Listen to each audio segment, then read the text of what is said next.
late goal from Alvaro Morata gives Spain a 1-0 win over Portugal and sends them into the Final Four. Jules, Guillemon, Nico Williams, Jeremy Pino. You cannot accuse Luis Enrique of not mixing things up. That's right. Guillemon started. Jeremy and Nico Williams came on and had a good impact on the game. Maybe not as much as Pedri and Gavi, who also came on. Yeah, it helps when you have your good players come Exactly. on. I'm all for Spain played much better in the last half hour of the game than for an hour, where Portugal were the better team and should have scored. And Cristiano missed 3 big chances. We will get in Cristiano's to that. world, but still. But after that, when you bring on those players, of course it helps, especially when in the other team, Fernando Santos does what we thought he was not doing anymore, but fell asleep. Our friend Fernando Santos. So, right. But before we get to Fernando Santos, I know you love your techers. What about Diogo Jota's control on that? Yeah. How did he do Really that? Special. How did really he do special. that? But well done to Spain. Even if they didn't really deserve to win, they got the win and now in the Final Four. And Gab, as you said, speaking of Portugal, there was plenty of criticism for Fernando Santos and Cristiano Ronaldo. Even Cristiano's sister got involved to defend him, as she always does, Gab, do you feel bad for Cristiano and Fernando? Well, look, I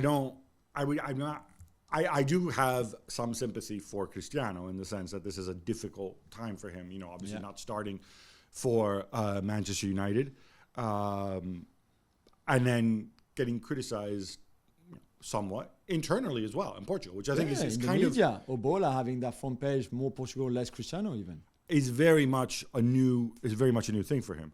On the other hand, he's 37 years old. I like to think, because this is what we're told about superstar athletes, that they're their own harshest critics. Yeah. So I'm assuming he's a harsh critic on himself.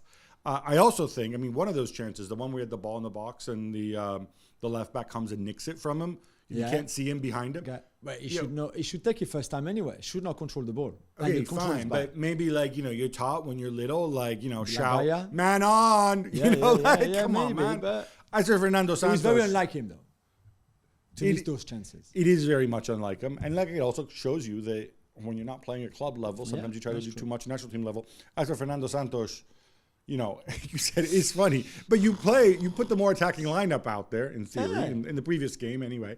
And obviously, I have no problem with him not starting Leao, though maybe bring him on sooner. Yeah. But then it doesn't work. My concern is then he goes back to just 5 Vitinhas and a couple Carvalhos across midfield and Cristiano on his own, which isn't great either. Exactly. Well, thank you very much for watching ESPN on YouTube. For more sports highlights and analysis, be sure to download the ESPN app. And for live streaming, premium content, and let's not forget as well, ESPN FC 7 days a week. Subscribe to ESPN Plus.